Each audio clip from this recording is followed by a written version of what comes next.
Go ahead and start the Budget and Finance Committee informational meeting concerning amending the wastewater rates and charges, proposed ordinance number 2025-26. I'll call Mr. Lynch to the podium to start our presentation. Mr. Lynch.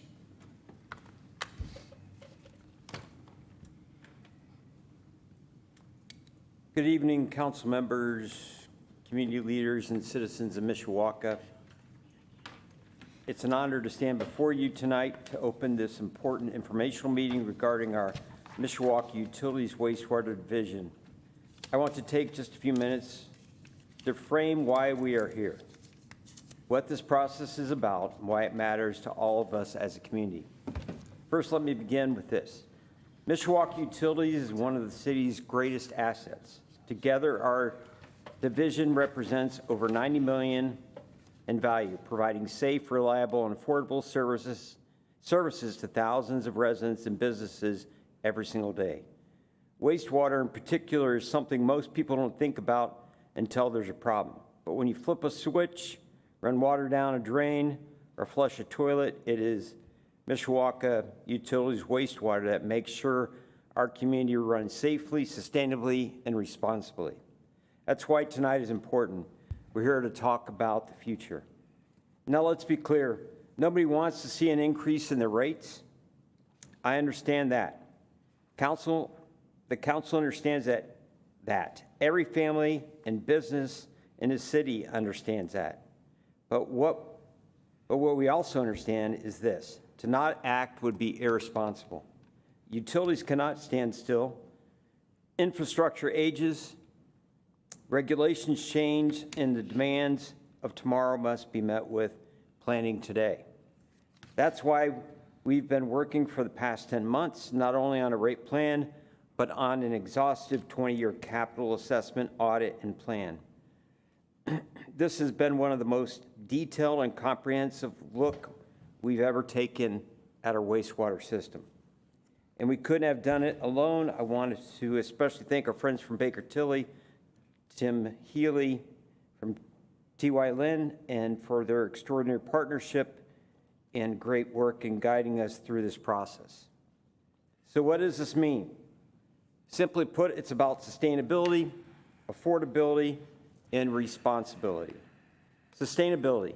We are protecting and planning for the long-term health of our wastewater system so it continue to serve our residents and businesses for generations. Affordability. We are using a measured stair-step approach, 3.75% increase each year for the next 5 years, instead of a single sharp increase. This spreads out the impact, makes it more predictable, and helps household and businesses budget for those increases. Responsibility. We are taking care of today's needs while planning for tomorrow's demands. We are managing our assets well, not letting problems pile up for future councils or citizens to face. We will not kick the can down the road. This is the hard work of leadership. While it may not be popular in the short term, it is absolutely necessary in the long term. By adopting this plan, Mishawaka will continue to have one of the most reliable and well-managed utilities in the state of Indiana. Tonight, you'll hear from our partners, from the experts who have helped us build this plan, and from our team who keeps these utilities running day in and day out. My role tonight is simply to set the stage, to remind all of us that what we're talking about is not just pipes, pumps, and treatment plants. It's about people. It's about community. It's about families who depend on safe and affordable services. It's about businesses who need reliability to grow and thrive. It's about ensuring Mishawaka remains strong, sustainable, and forward-thinking. So as we begin, I thank each of you for being here, for caring about the city and its future. I thank the Common Council for your leadership and your stewardship. And I thank the people of Mishawaka for entrusting us with this great responsibility. We have planned well, we are managing well, and together we'll ensure that Mishawaka Utilities Wastewater remains strong today, tomorrow, and for decades to come. Thank you. Thank you, Mr. Lynch. Any questions for Mr. Lynch, or do you want to pass it on to the... I'd be happy to take any questions. Not right now. Anybody have a question for Mr. Lynch? Okay, go Great. ahead and continue. And so, one of our partners, a long-term partner with Mishawaka Utilities Wastewater, and a long-term control plan, as well as, his name is Tim Healy from Two Island, and he really headed up he worked with our folks from wastewater to do the capital assessment, the audit and the assessment. And for the first time, we looked at 20 years down the road and took a far look. And he'll describe how it went, but pray for him. He had to work with me for about 10 months, and he came out alive. So we'll pass it over to Tim. Thank you. And just so, as you come up to the podium, give us your name and where you're from, and so we can, for the record, or. No, very, very good. Thank you, Matt. Tim Healy with TY Lin. We're a consulting firm that got to work with Matt and Jill at the wastewater utility to assist with this, essentially this asset inventory here. As Matt alluded to, the wastewater utility it's a significant utility. To get ready for this, we went and looked back, and there have been two major expansions of the plant in recent decades. In the 90s, there was over a $50 million expansion of the treatment plant. And then in the 2000s, as part of getting ready for the long-term control plan, reducing combined sewer overflows, there was an $80 million expansion of the treatment plant, if you consider those in 2025 dollars. And I share that just to give you, it's almost like giving a sense of the size of the house that you have that you're trying to maintain. That it's a very significant utility, and that's just the plant. That's not accounting for the sewer systems, the pump stations, and other requirements as part of the long-term control plan and future regulatory items that Matt alluded to. So as part of this, we worked with Jill and her team to essentially assess all the assets at the treatment plant. So, I mean, if you think of it in terms of a home, it's, your roof, your air conditioner, your furnace, that sort of thing. But at the treatment plant, it's pumps, it's blowers, it's diffusers, looking at all those, how old they are, how much useful life is left in them. Again, working with Jill and her team to find out if any of them are performing better than we would have thought or worse than we would have thought, to adjust how much useful life is left in that asset, and then really just putting a cost to those. Okay, when we need to replace them, how much is it going to cost, so that we can start building a model that Jeff and his team will then present here momentarily. Just included a few pictures here so that folks could get a sense of some of the gear we're talking about. The photo here is one of the blowers at the treatment plant, and it's one of numerous blowers, and you can see a person standing next to it just to give you a sense of scale that this is. It's pretty significant equipment. Again, the photo on the left are one of the 7 raw sewage pumps, 4 of which were just recently rebuilt instead of being replaced to try and stretch that existing dollar. And again, these are like 20 feet tall almost by the time, and way down in the sub basement of the treatment plant. Wanted to share the middle photo. Like if you're on the Riverwalk going past the plant, you see these tanks, and they just, they look like they're full of water, but this was a picture of when one of the tanks was out of service. And the entire bottom of that is covered with these fine bubble diffusers so that when those blowers are pumping air, it's floating up through those tanks, feeding the bugs, essentially getting the biological treatment that you need at the treatment plant to protect the St. Joe River. So even the tanks you see that look just like a big tank are also full of equipment. So there's a lot there. So in the end, essentially we went through and assessed all the major assets, identified, and with this chart it was kind of as you go from darker to lighter colors, things that are, kind of past their useful life, need to, that we're kind of living on borrowed time a little bit, and then things that could be or will need to be replaced in the future, and work to try and smooth that out over time to get a more uniform spend so that they can have modest projects kind of year after year to improve things, and then also just not have huge spikes in the amount of capital that's needed. So in kind of as Matt alluded to, so this resulted in a comprehensive 20-year plan looking at everything from sewer cleaning, sewer rehab, pump stations out in the collection system, your long-term control plan, and then also those assets at the wastewater treatment plant. And that essentially, and I can hand it over to Jeff here in a second, that was really the analysis that was done to figure out, what are the things we're going to need to focus on over the next 5 to 10 years and what those costs could look like. And with that, can pause for any questions, and then if nothing else, can hand it over to Jeff to go through the next part of the presentation. Any questions? Mr. Healy? Thank you. Thank you. Hi, good evening. Jeff Rao with Baker Tilly. So the asset management or asset assessment or asset management plan that Tim and his team and in the city went through was really the foundation for our work in putting together a comprehensive rate plan.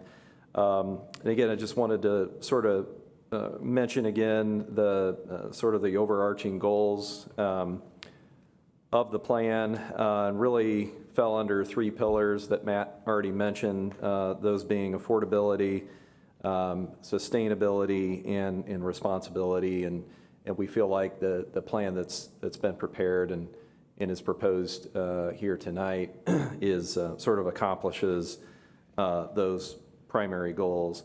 So within those goals, there are essentially kind of 5 components that were addressed or included into the overall rate plan. The first of which is the operation and maintenance of the utility, which really just covers all of the day-to-day expenses that goes into properly operating the sewage works. The second is debt service, both existing debt service and proposed debt service. And when we get into the rate plan, we'll talk a little more about that. But in order to take on the level of asset replacements, both long-term control plan and other just recurring asset replacements, there really is a need to look at a combination of issuance of debt and also cash funding capital needs. So there's a balance there that we looked at really to address the affordability aspect of the rate plan. Also the roll-off of the TIF credit.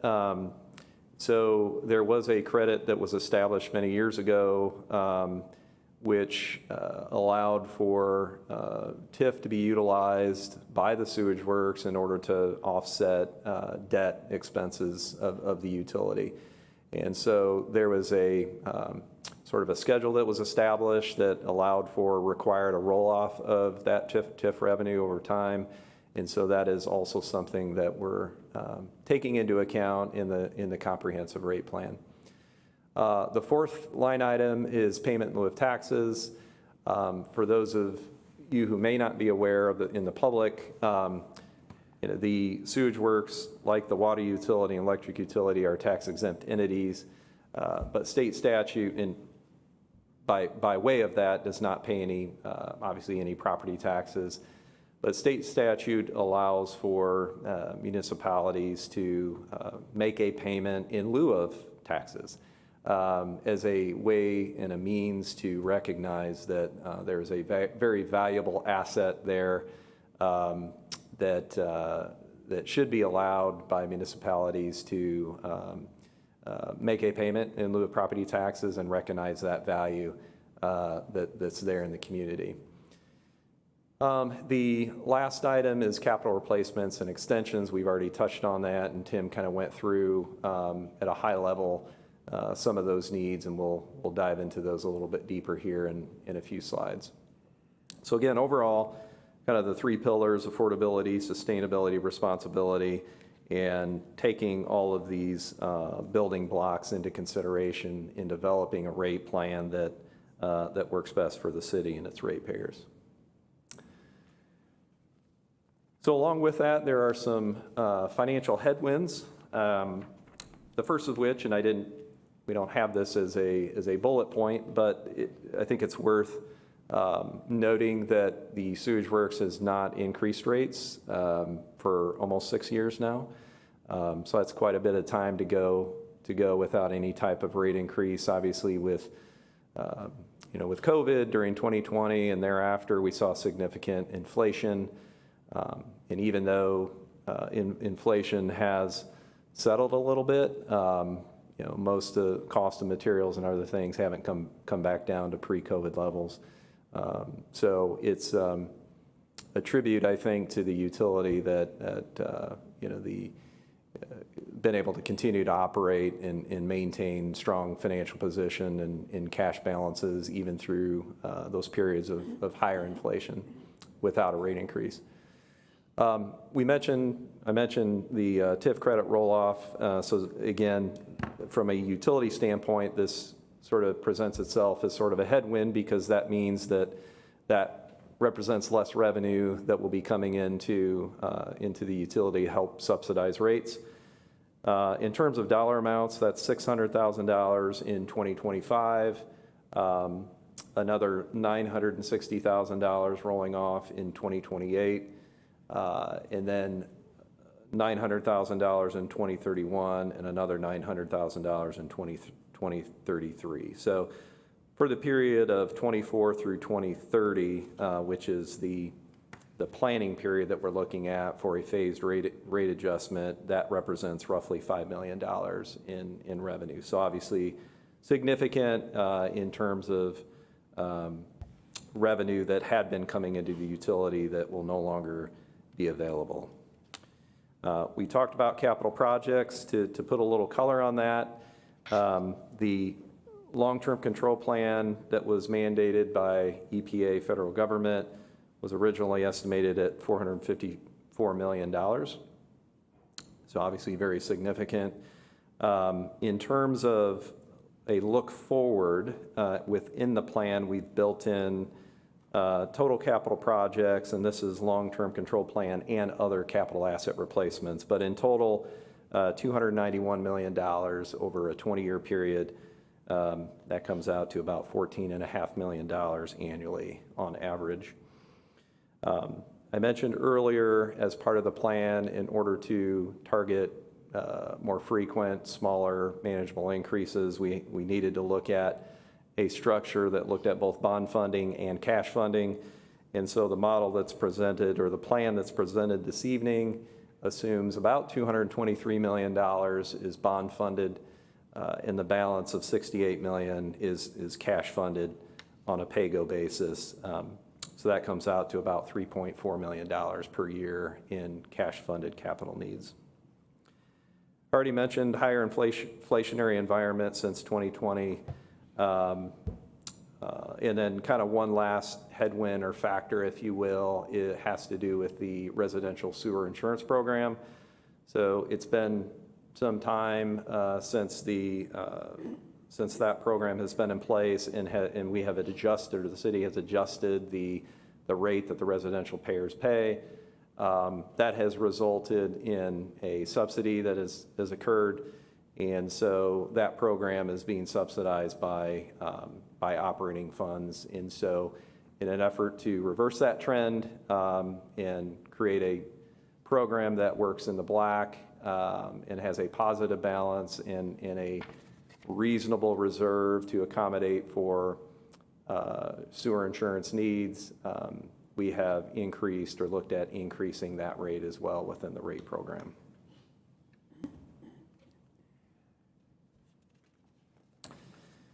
So we've kind of touched on some of these things, but there are several key assumptions that are worth pointing out in terms of what goes into the rate plan. The first is to provide for frequent annual modest rate increases, and this kind of speaks to the affordability pillar, if you will.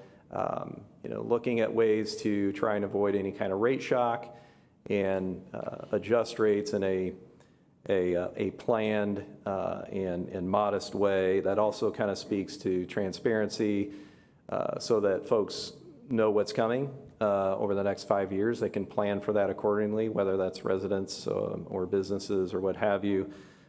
Gives them the ability to look ahead and hopefully plan for those adjustments.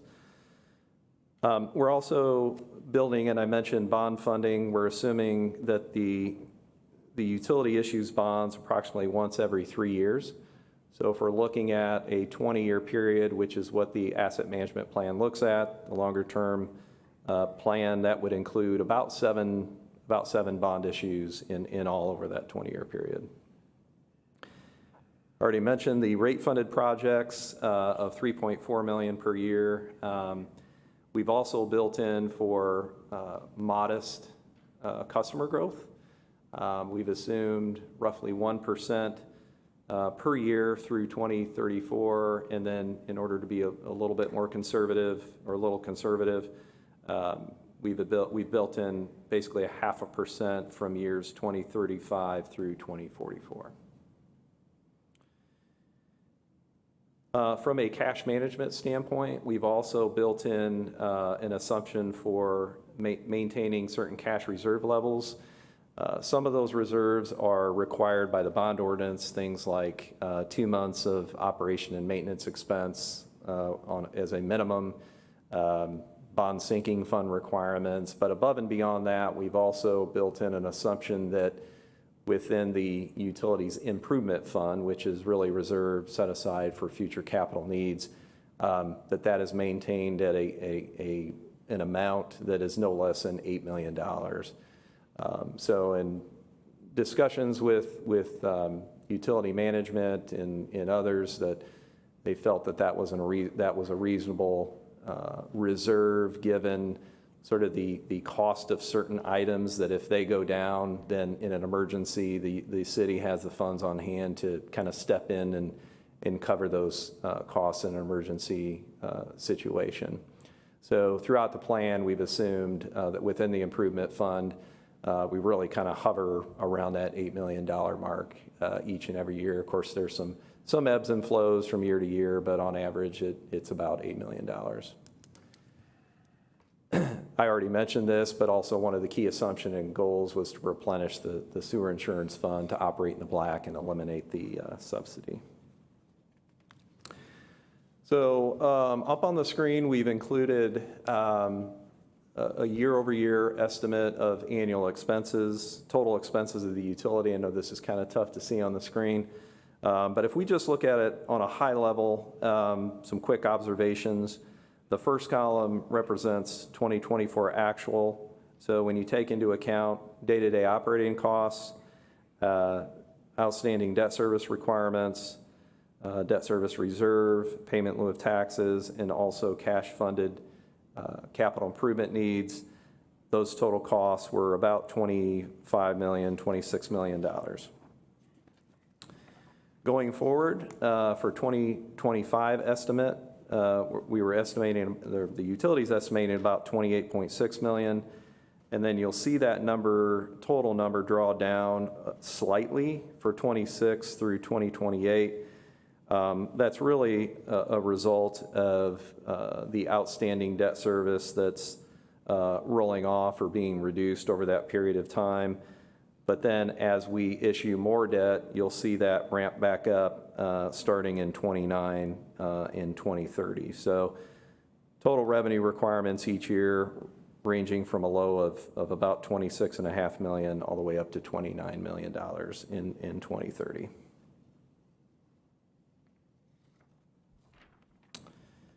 So when we're looking at then a bill, and for illustration purposes, we're just assuming a dollar. So for every dollar, where does that money go? What is that being used for within the sewage works? And so at a very high level, again, roughly 37% or roughly a third goes to operating expenses. Almost half goes to bond payments. Around 10% goes to capital improvement needs, and the other 10% goes towards payment in lieu of taxes. So hopefully that can kind of give folks an idea in terms of where those dollars go on a daily and monthly basis. So as we were going through the planning process, and this was back in the spring, there was a lot of conversation around the legislative changes, Senate Enrolled Act 1, and looking at ways to potentially provide assistance or help backfill the gap that may be coming within the general fund and some of the other civil funds. And one mechanism to help with that is to increase the payment in lieu of taxes that the utility pays to the general fund. Historically, the utility has always paid payment in lieu of taxes, although there's always been a credit that was applied to that total payment in lieu of taxes number.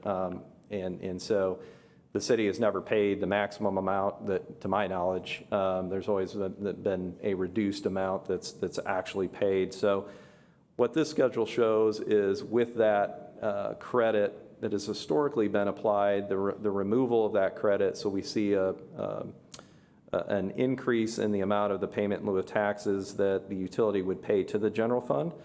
So what this schedule shows is, what would the difference in the bill be if the city kept paying the same, or if the sewage works kept paying the same amount of payment in lieu of taxes as it has historically, versus if those credits are removed and the utility starts paying the maximum payment in lieu of taxes. So we can see there that over time, the difference in the average residential bill is less than $3. And that would provide, quite a bit more in terms of, about $900,000 more per year in payment in lieu of taxes to help supplement the general fund.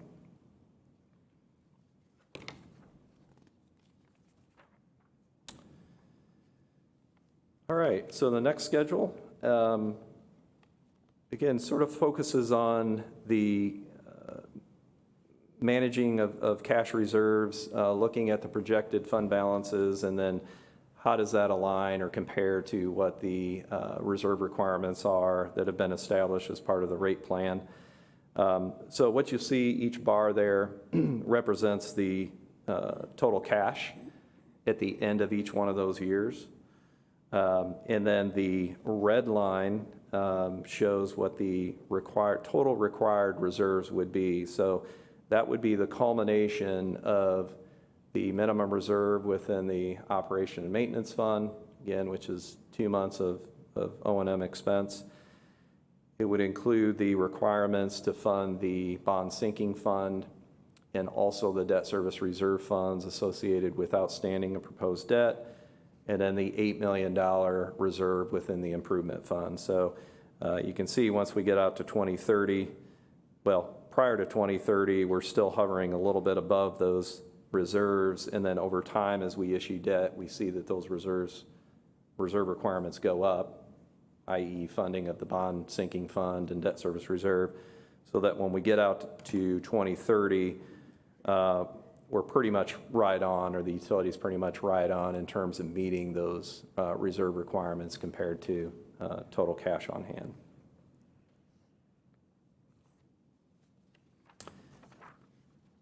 Okay, so the next schedule shows sort of a history of the monthly rates, assuming an average residential customer utilizing about 4,000 gallons. So starting back in 2017, which was I believe the start of the last phased increases that were enacted, back in 2017, an average user paid about 68. And then we saw that increase over a 3-year period up until 2020, in which they paid $60.39. And then we saw a minor bump in 21, but really the rates have flattened out and have not been adjusted since 2021, so roughly 5 or 6 years since the last rate adjustment. Then when we get to 2026, we'll see the start of the proposed rate plan and the increases associated with the plan. And we're looking at, for each of the next 5 years, on average, an increase of about $2.50 to the average residential bill. So each year, a resident would see, on average, about $2.50 increase to their monthly bill. That's about 3.75%. On a percentage basis.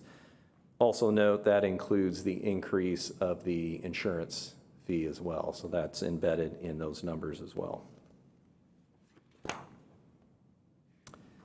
This is just sort of a continuation of that schedule, so you can kind of see the dollar breakdown and the percentage of each one of those phased increases, again, over the 5-year period. And the next graph shows a comparison of other communities, whether they're situated geographically near Mishawaka or peer communities. And you can see kind of where the city of Mishawaka stands in relation to those communities, either less than or higher than the city. So with this data set, the city falls right about in the middle in terms of where some of those peer communities are. And I'll also just add, this is always a moving target. It's always evolving every year. Most of these communities that are on this page, on this schedule, have already enacted multiple phased increases that are going to be going into effect over the coming 3 to 5 years. There are also communities on this list that are in the process, same process as the city of Mishawaka, in doing a comprehensive rate plan and looking at adjusting rates. So it's always kind of a moving target, but at least gives us some context in terms of where we might compare it to other communities. And the last schedule here kind of takes that one step further and looks at a total utility bill. So again, we were looking at some of those peer communities, looking at what they include on their utility bills, whether it be sewer, water, stormwater, electric, trash, just to provide a little more context in terms of how the city compares to some of those other communities. You can see here on the schedule that the city compares very well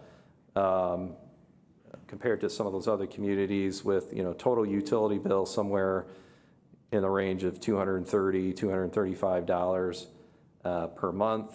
And some of the other utilities you can see are, much higher than that, approaching $300 or over $300 per month.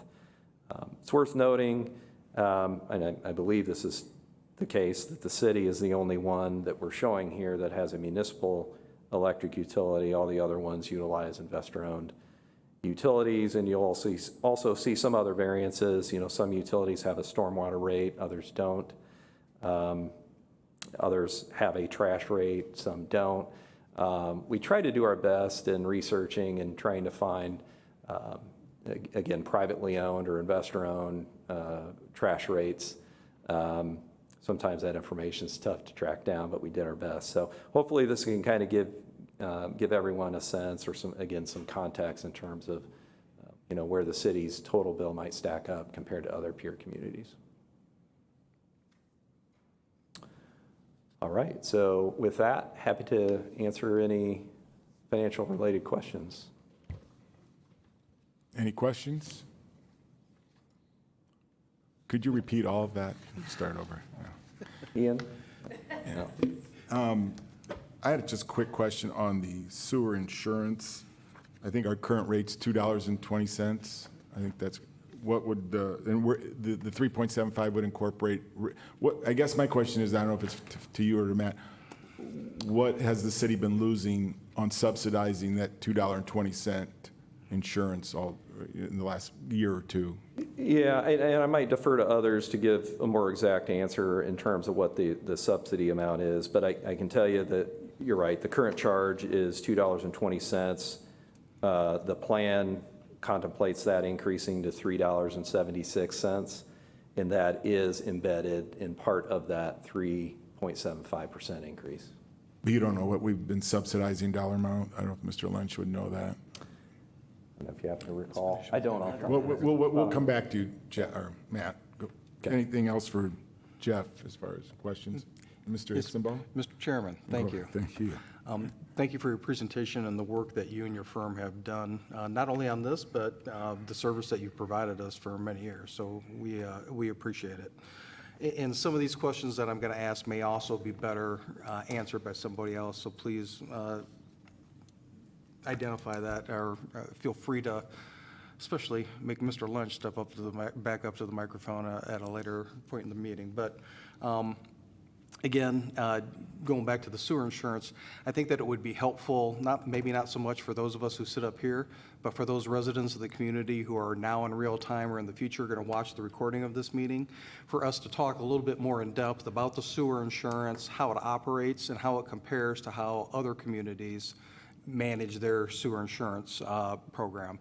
So if you want to tackle that now, great. If somebody else wants to field that later, that's fine as well, and I can move on to some other Yeah, questions. sure. And maybe I'll just briefly tackle the last part of that, how other communities handle it, and then maybe I'll defer to the first part of the question to others or Matt. Well, not every utility has a sewer insurance program. We do work with obviously municipalities that do. I believe City of South Bend, City of Napanee, just a couple that come to mind that are in the area.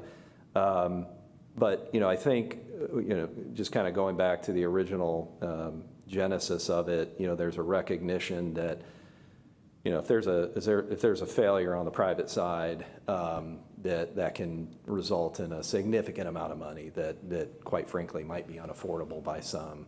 And so there's recognized that there is a need to provide that insurance, and it is required to be paid, by all residential customers, so that benefit is there and available for anybody that has need. And so that has been the same, the same recognition as some of the other cities that I mentioned that we work with. And even though their insurance rates might be slightly different, the process or the program is very, very much the same, and that it is required to be paid by all the residential customers, and that money is set aside in a separate fund specifically for insurance needs. There is a deductible amount that's associated with it as well. I believe that's $250. So that is, an upfront amount that I think the city felt that it was a reasonable amount to ask for folks to pay the $250 deductible, and then anything above that then would be covered through the insurance program. So is a fair summary that the way that we operate our sewer insurance program is designed to benefit the individual ratepayers, and we're all helping each other avoid significantly larger costs, whether it's the cost of insurance or the cost of a repair, by all of us working together as ratepayers to have some of what we pay in our bill be available to use for that sewer insurance program. That's correct. That's correct. And I know the city has, and Matt, maybe will be able to share more information. I know the city has looked at, other options, maybe privatizing the insurance side, and it's just comes down to it's just not as affordable in order to do it that way, affordable for the ratepayers. And so certainly it's a benefit to all the residential ratepayers of the city. Thank you. One of the other topics that was mentioned in your one of your slides that is admittedly a difficult concept to try to boil down into a succinct soundbite. But when we talk about the TIF credit and the roll-off, I suspect that there aren't a wealth of people in the community who really understand what that is and how we've tried to benefit all ratepayers in Mishawaka by how we've used our TIF revenue and manage that credit. So do you want to punt on that one and have somebody else explain that, perhaps Mr. Prince or someone else? But if you want to tackle it, just the backdrop of what that concept means and how it impacts our rate structure with regard to wastewater. Sure. I'll attempt, and then Mr. Prince or others can obviously feel free to weigh in and expand. In my opinion, TIF is one of the most useful tools that the city has and that we have in the state of Indiana to help with growth pay for growth, and properly manage not only economic development but also the infrastructure and utilities that are needed to support.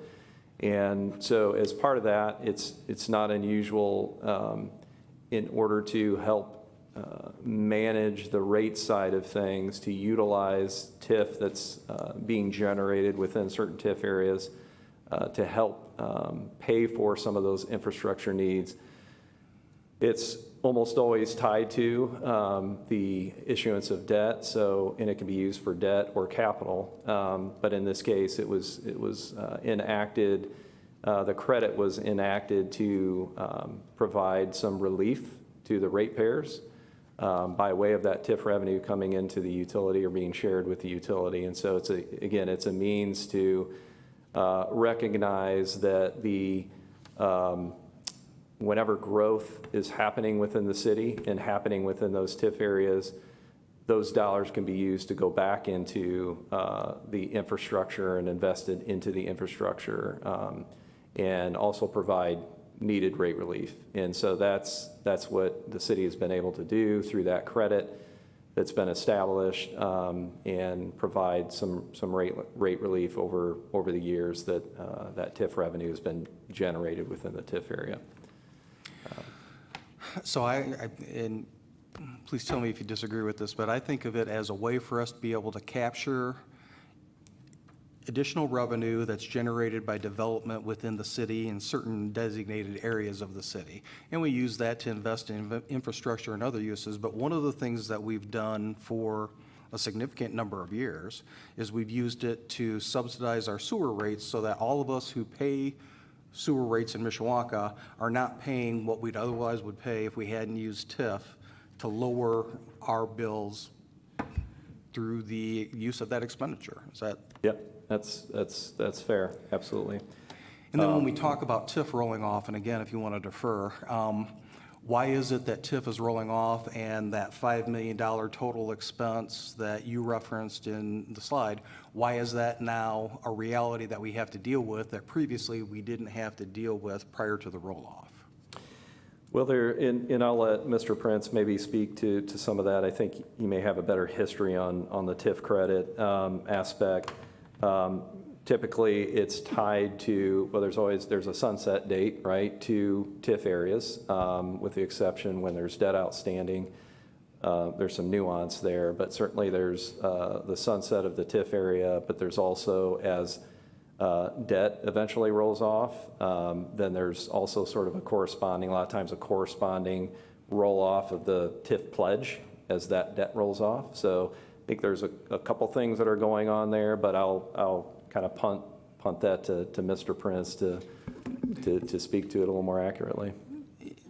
And actually, I think that was a really good answer, but either you or Mr. Prince can correct me if I'm wrong with this, but by operation of state law, as I understand it, the way that we've used TIF to this point in time in Mishawaka and the revenue that we've had available from our TIF area is going to, by virtue of a statute that was passed in Indianapolis, that revenue won't be available to us. So it's not that we don't want to continue to use the revenue to help subsidize our sewer rates, it's that the Indiana General Assembly has made it no longer possible for us to subsidize those rates, correct?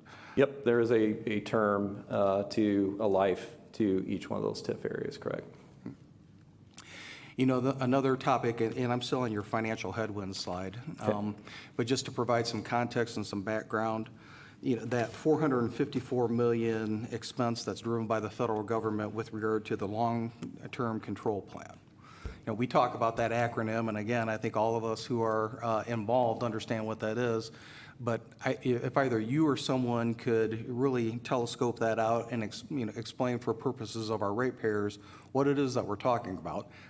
As I think about it, in my surface level understanding, it's a long-term control plan. It's really about separating, by order of the federal government, our storm sewers from our sanitary sewers so that the combined of the two doesn't flow into the river, which carries an expense, and the projects that we see throughout Mishawaka from time to time are not sewer projects in general, but they're driven by that federal mandate, and it is an extremely expensive process. So am I missing anything in terms of that layperson's understanding of what the long-term control plan is? I think that was well put. Again, just kind of high level, back, I would say about 20 years ago, maybe probably longer. I'm getting into engineering territory here, but yes, there was a recognition by the federal government for systems that were originally constructed as combined systems, meaning there was no separation between stormwater lines and sewer lines. So historically, what has happened then is when you have high rain events, you have this inflow and infiltration that comes into the system and has to be treated, or else it overflows, right, and goes into our waterways. So it's a water quality issue by the federal EPA, and the city of Mishawaka, like many other cities who were had combined or have combined systems, fell under a consent decree or an agreed order that required by a certain number of years that those overflows would be corrected. Of course, we know we can't always get to zero overflows. That's impossible, but dramatically reduce the number of overflows possible within the system. That's obviously a very expensive endeavor to separate your systems. And there's other, I know, alternatives and options that other municipalities have done in terms of a huge tunnel underneath the city. I know others in India have had to do that. I believe the city has been able to, city of Mishawaka has been able to avoid that, but certainly high cost endeavor and has to be done. And we're coming up on that deadline when most of those who were under a consent decree or agreed order, and I believe it was 20 years, we're coming up on that sunset date. And so like the city of Mishawaka and many others are going through the process of again, having to accommodate or anticipate those costs and work those into the rate plan. So I kind of got off on a financial tangent there, but yeah, at the end of the day, it has to do with those communities that were originally built as combined systems. Federal government is requiring to separate those systems and dramatically reduce the overflows within the system. Both from a water quality and quantity issue at the plant. I think the financial tangent was very helpful, so thank you for that. And now the good news for you is I'm moving over to another slide. Key assumptions, just a couple questions on that. Really I want to focus for this question on the second bullet point on the bonds that would be issued approximately once every 3 years as anticipated in this plan.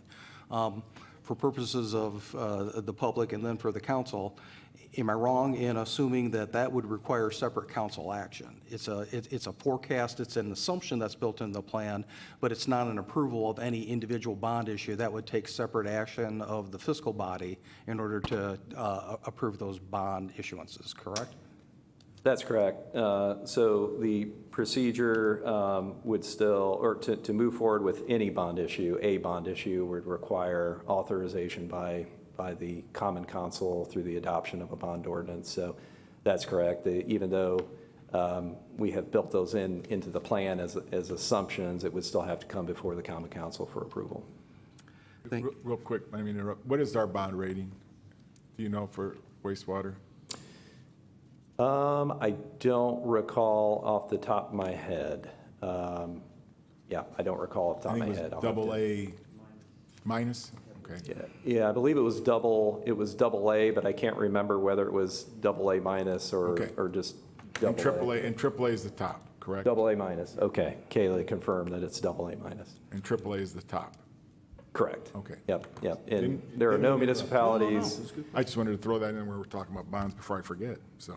Yeah, thank you. good Thank point. State of Indiana is the only AAA-rated issuer in Indiana, so there are no municipalities that are AAA-rated. So AA minus is a very strong rating. Thank you. And then still on the same slide, with regard to the conservative growth figures that have been built in this plan, and I agree with you that it should be a conservative estimate. My question, though, is what would happen if our customer growth exceeded those conservative estimates? What impact does that have either on the plan or maybe on the revenue stream for wastewater utility? Yeah. So the impact that it would have on the plan, it sort of depends. Depends on the how much additional growth. Is it an industry that comes in, for example, or a major user versus just marginal growth over time. So it depends. And so we'd have to look at the type of growth that's occurring, what kind of additional costs are being incurred as associated with that growth? Are there additional operation and maintenance expenses, et cetera, to be considered? So we would look at that, but at a very high level, all of the things being equal, if growth occurred at a rate that was higher than the 1% or the 0.5%, then that would either mean for future rate adjustments, either delays in potential rate increases or a reduction in those rate increases. So one thing we didn't talk about here tonight was the 20-year rate plan, which we've laid out, and also contemplates annual frequent marginal increases throughout that period.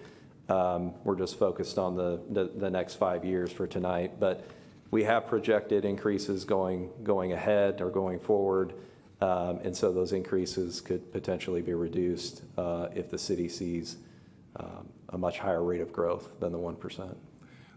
And to that point about the 20-year plan, I appreciate that the work that's gone into that on the part of the administration and yourself, and I think that that's a prudent measure for us to take.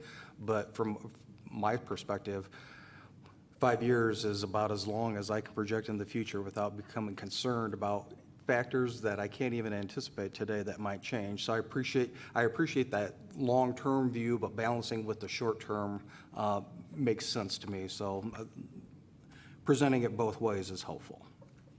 And then maybe my favorite one of your slides is the dollar bill that's broken down with the cents next to it. I thought that was very helpful to me. One question, just so that I can make sure that I understand it. Is this a depiction of dollars that ratepayers are paying today, or is this going to be a constant over time with regard to the rate increases? Is it both, one or the other? Yeah, this looks at really just over the next 5 years. Okay. Yeah, so, going forward, once we get beyond, the next 5 years and we start to layer on potentially more debt, we could see an increase, for example, in the percentage of bond payments that represent the total annual revenue requirements. Of course, we'll see other increases too, operating, et cetera. But yes, those ratios could change over time, but this just looks at the next 5 years. And this also may be a question better fielded by someone else, but I want to drop down to the last category, the payment in lieu of taxes, or the pilot category, and that 10-cent figure that you cited. It's not inconceivable to me that somebody who watches this meeting would say, boy, I don't even really understand what that is, how that benefits me, what's that for? Why don't they just get rid of that? And then that way it saves me 10 cents on the dollar with regard to what I'm paying. I'd be interested in hearing your perspective and the perspective of others on what negative impact that would have on the city of Mishawaka as a whole if we didn't have that 10 cents reflecting that payment in lieu of taxes built into the rates for our wastewater utility. Yeah, so that question is a good question, and it can be somewhat nuanced. And I'll give you kind of from where I sit, my thought in terms of what does that mean if we're not to increase the payment in lieu of taxes on the civil side. We talked about Senate Enrolled Act 1, and that could be a whole nother conversation in terms of what those impacts might look like. But we're still learning, but what we do know is we're facing significant revenue reductions, both from a property tax side, property tax revenue, income tax revenue, business personal property tax revenue.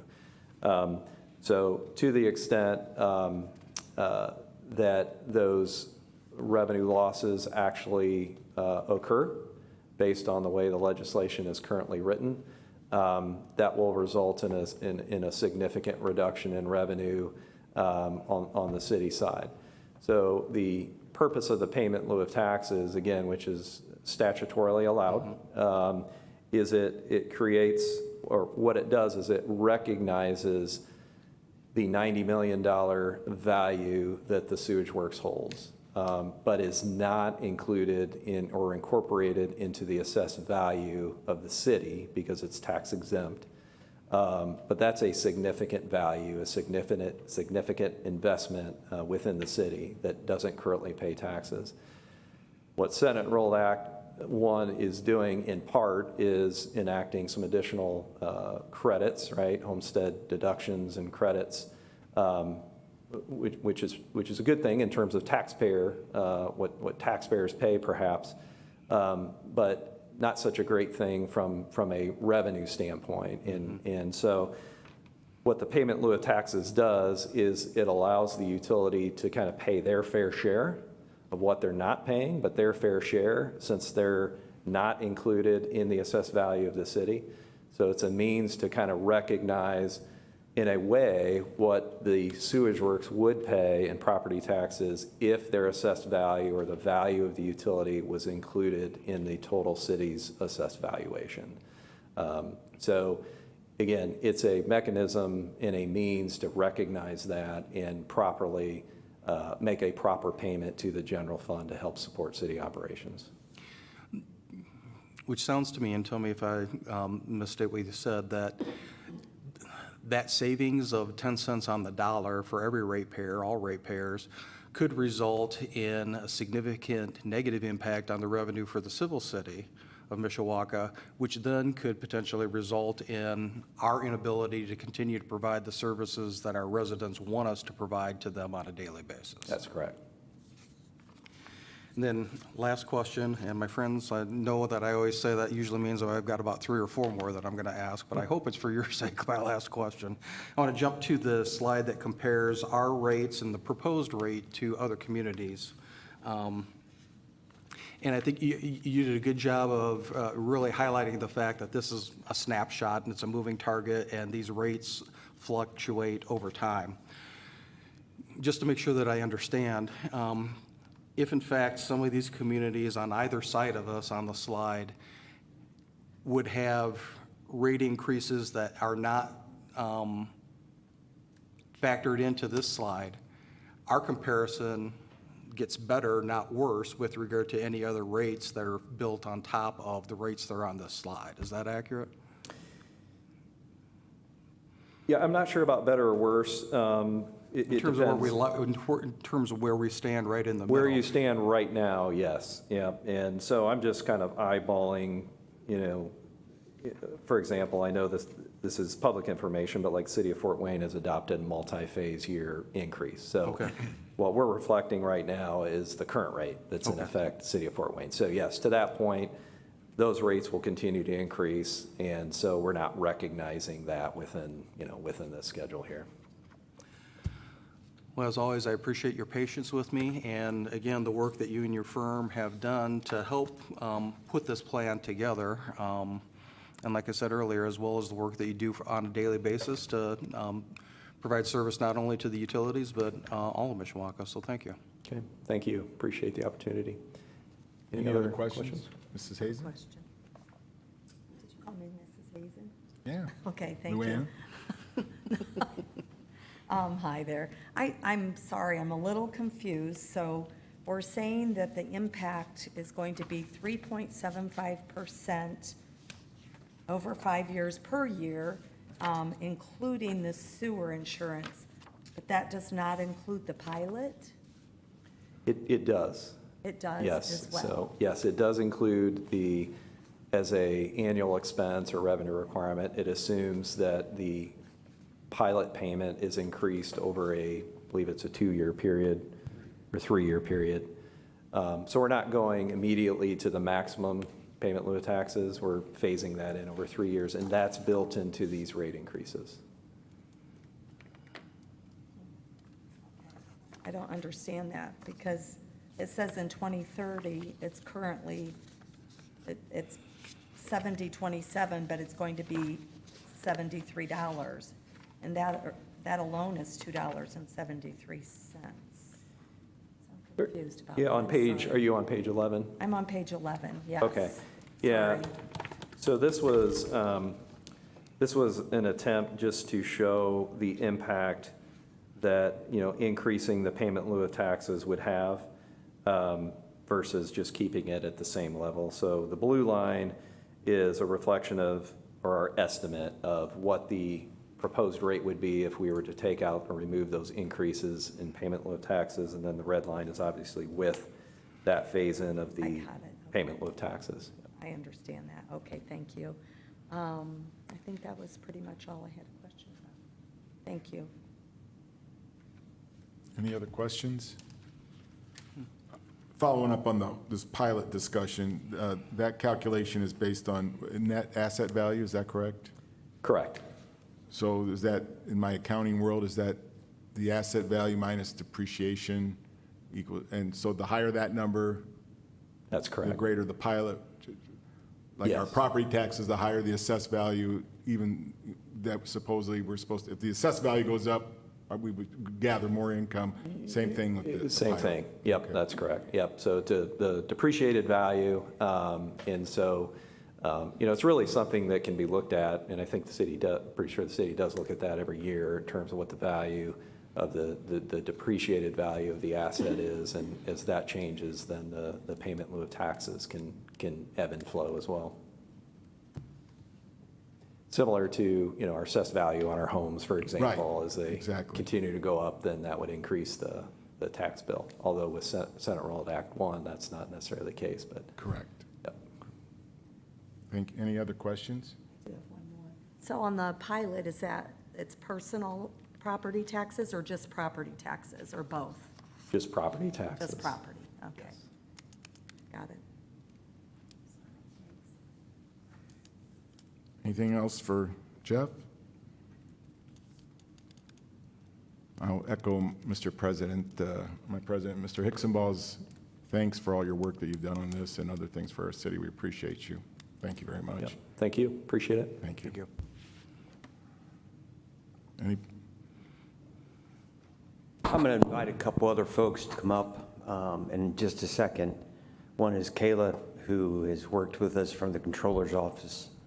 In the Controller's Office we depended upon them to bring the numbers and bring, besides the numbers, the whole fiscal management and going forward and what they do and how they track it and work with the managers to make sure that that we're nonprofit, but it doesn't mean we lose money. It means we need to make a margin so that we can invest back into our infrastructure, into our people, and invest into our city. One of the things I want to make mention is, well, you have the city of Mishawaka and Mishawaka Utilities. And Mishawaka Utilities is Mishawaka Electric, Mishawaka Water, Mishawaka Wastewater, and all the sewer and assets that go into that. All of those pay into pilot, every single one of them, according to their assets. It's a statutory formula that we use. But the thing that I think it's important for us to understand, it's not one or the other, it's both are intricately combined. So the $90 million Mishawaka Utilities asset is one of the most valuable assets in my mind that we have. And so as we look at how the financials work, again, we are here not to break even the utilities, but to make a margin, to invest back into the assets, the infrastructure, but to invest back into the city.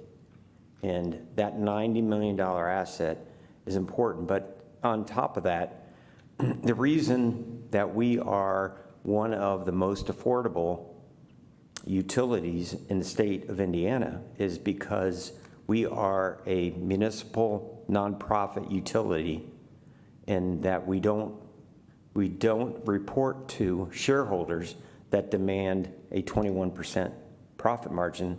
We report to our stakeholders, right? Our shareholders, to you all, and which is very different.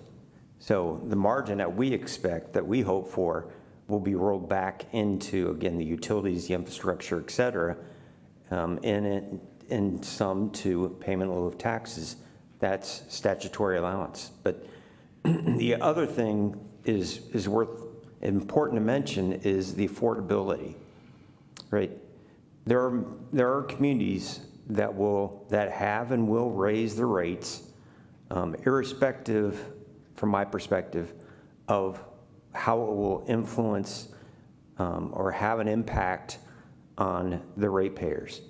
In some cities within Mishawaka and throughout the United States, or not within Mishawaka, throughout the state of Indiana, in the United States, have almost priced some of the residents out of making it affordable to live in a community. So it's an important balance that we strike here. And so the strategy here, as we looked at all the factors over 10 months, we were very exhausted, but one of the things that we said is we're not going to kick the can down the road, but we're not going to have increases that are going to price our citizens, our ratepayers, out of living in the community. So it's a real fine balance, but one of the things that allows us to do that is we report to our stakeholders, right? And that's you, that's me, and that is our ratepayers and others, which, we're looking at a modest margin, not to shareholders that say they want a 21% profit or more. And I think that's an important thing, but to know that we have that $90 million asset that I think continues to give. And so it's not just running a great utility, providing great services, but it really allows our citizens to have affordable rates, allows us to be responsible, but dependable services and make it sustainable. But it really is something that gives back in spades.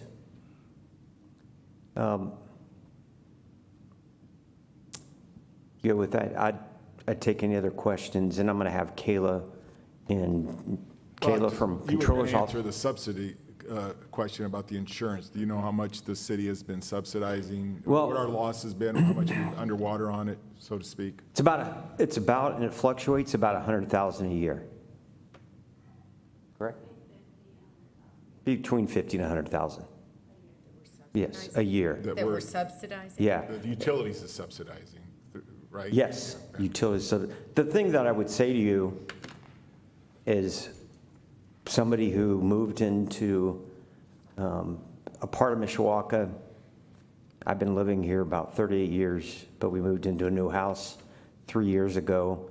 A month into it, on my wife's birthday, I got a call. I was doing some last-minute birthday shopping and purchased a bike for my wife. Got a call from my daughter and said, the pipes in the basement are leaking.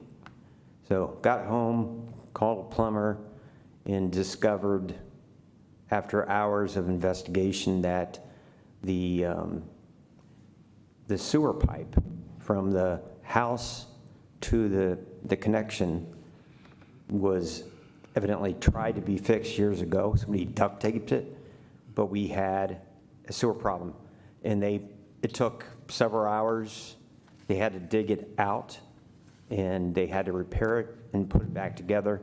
But that, if it wasn't for the sewer insurance, it would have cost close to $10,000. But we had to pay a $250 deductible plus a clean-out fee, which cost us about $1,000. That's one person's story. But what we have throughout our community is an aged infrastructure. And it's incumbent upon us to help care for our neighbors and ourselves. For a lot of folks who are still living paycheck to paycheck or don't have $10,000 to $14,000, that'd be catastrophic. And it could force them to lose their home or the ability to use their home. So this is not just something that's nice, it's something that's vital to our neighbors and friends. And, it keeps them, especially in today's day and age when prices are ridiculous and just getting a plumber to come out can be hard. But the cost of a repair is $10,000 to $14,000 more. And we have looked into commercial insurance, And the price that I've found consistently, it goes from about $13.80 up a month, $13.80 for commercial insurance. The deductible is much higher. It's about $500 to $1,000 for a equivalent. And really, there's no equivalent. I mean, what we're doing is we have been subsidizing. But doing it ourselves is truly the way to go from what we have analyzed. So we're not talking about going up $1. If we went commercial and got out of the business, it'd cost our ratepayers $13.80 or greater. Okay, thank you. Mr. Chairman? Yes. And Mr. Lynch, I agree with you, but in order for us to do our due diligence, could you put together the information that you have discovered as you were comparing those other options and do a little summary for us, comparing and Absolutely. contrasting what you found with what our current program offers, just so that we can have that comparison piece at our Sure, disposal as I well? will do that. Thank you. I would think it would be good to, I mean, it's been in existence for a long time. I would think it would be good to see, when did we start operating in the red instead of black? I mean, when did it all start? Sure. And I would say 5 years. Agreed. Yeah, we'll look at that. It would just be Yeah. a swag, scientific, wild, educated guess. And I don't want to give that to you. We'll get it in real numbers. Yeah, thank you. Thank you. Kayla's going to come up? All right. Does Kayla know she's supposed to come up? Yes.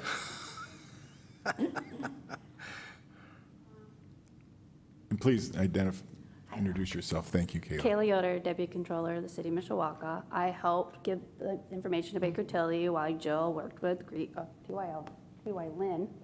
Forgot they changed their names. We all worked well together. I don't know if there's much more I can add. They've pretty much said everything we handed to them and explained to them. So if you have questions for me, I can try to answer them. Any questions for Kayla? No? Thank you, Kayla. Appreciate all your help, all your work. Thank you. And we have somebody that's been vital that took over the helm of Mishawaka Utilities Wastewater Division is Jill Norton. And Jill has been instrumental in making sure that obviously the asset management plan was done in a very concerted way, but it exhaustively looked with Tim and his firm at all the assets. But I'm going to have her come up and talk about her role and where she sees wastewater right now and with the rates going up.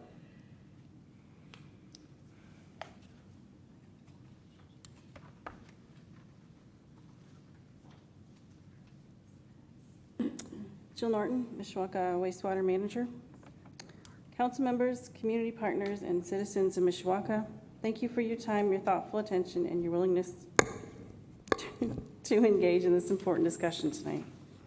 As the manager of Mishawaka Utilities Wastewater, I want to take a moment to speak not only about numbers and plans, but about people and purpose. Mishawaka Utilities and Mishawaka Utilities Wastewater are some of the city's most valuable assets.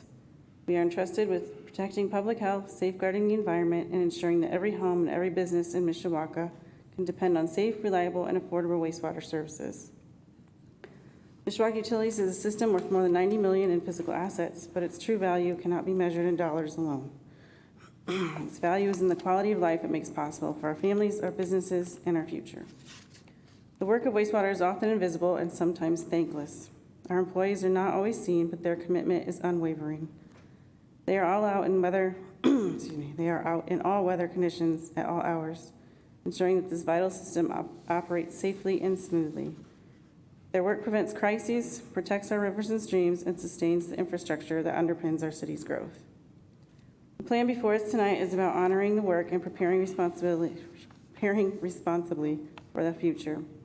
None of us wants to raise rates. We know it affects households and businesses, but we also know that not acting would be irresponsible. Infrastructure ages, regulations evolve, needs increase. If we do not invest today, the costs tomorrow, financial, environmental, and human, will be far greater.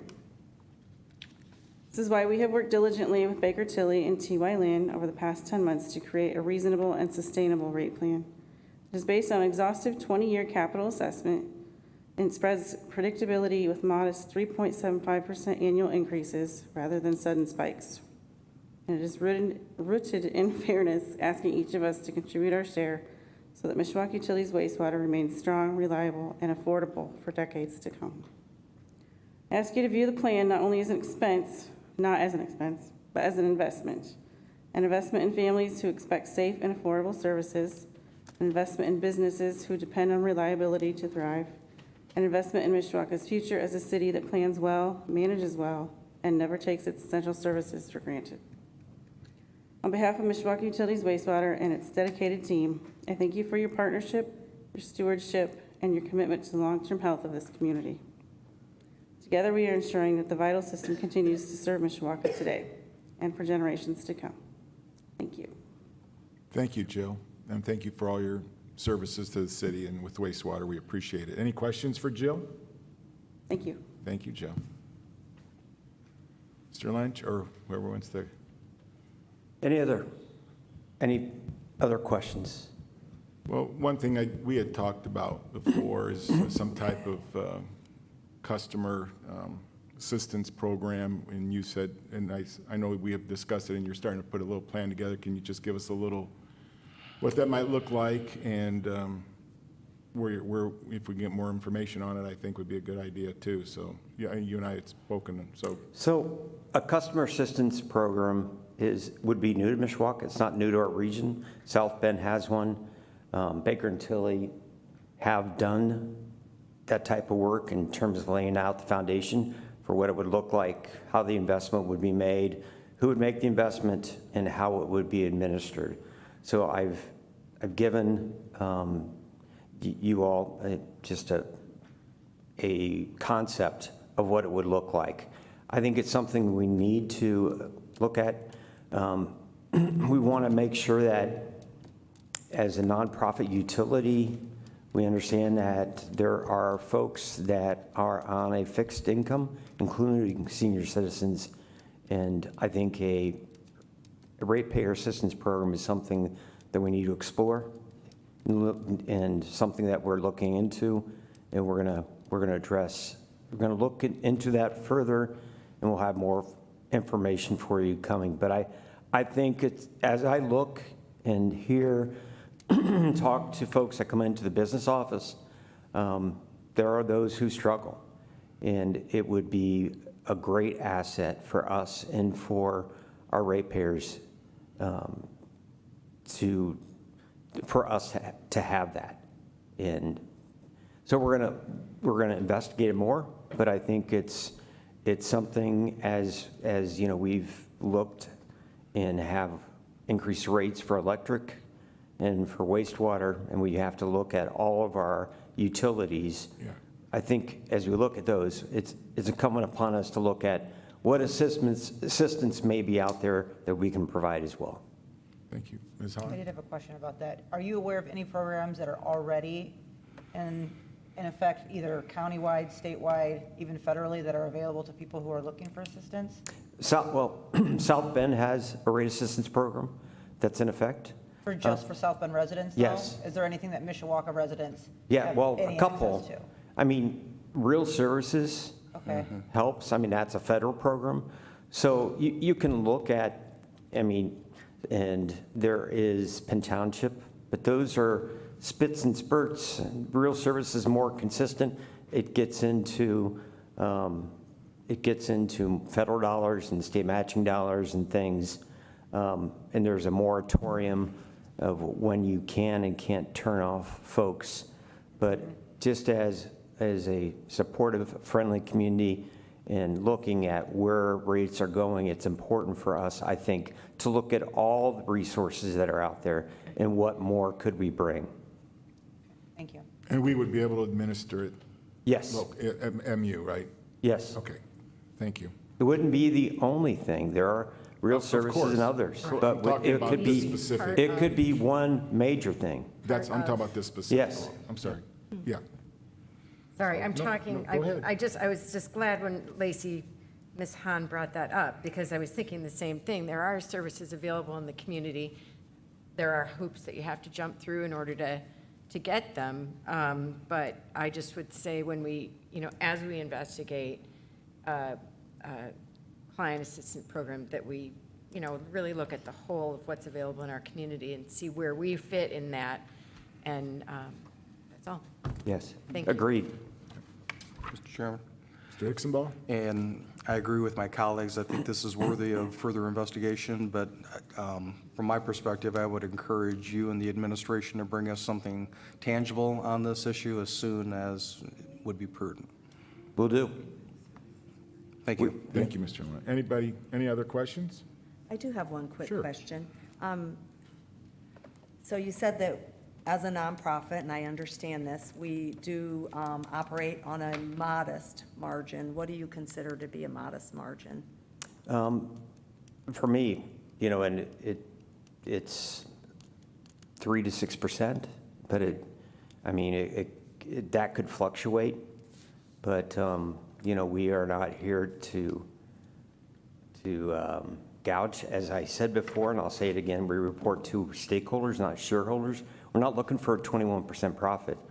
But I've worked for nonprofits for over 30 years, and if you're not having a margin of 3 to 6% and sometimes more, then you quickly will learn that, you can't make zero. Nonprofit doesn't mean you don't make any profit because you would go out of business. And there's been plenty of businesses and nonprofits who have gone out of business, who have had, to me, an irresponsible model where you're not looking for a margin. The margin then is invested in your physical plant, in your people, in your community. There has to be. To not have that is naive. But there has to be a goal of having a margin, but a responsible one. And we've had that, and that's why we are one of the lowest and most affordable utilities in the state, across the board. Anything else? No? Anything else? Well, thank you all for attending tonight and all your input, and we appreciate it. And then, thank you. Have a good evening. Thank you. Thank you. Yeah. Thank you. Thank you.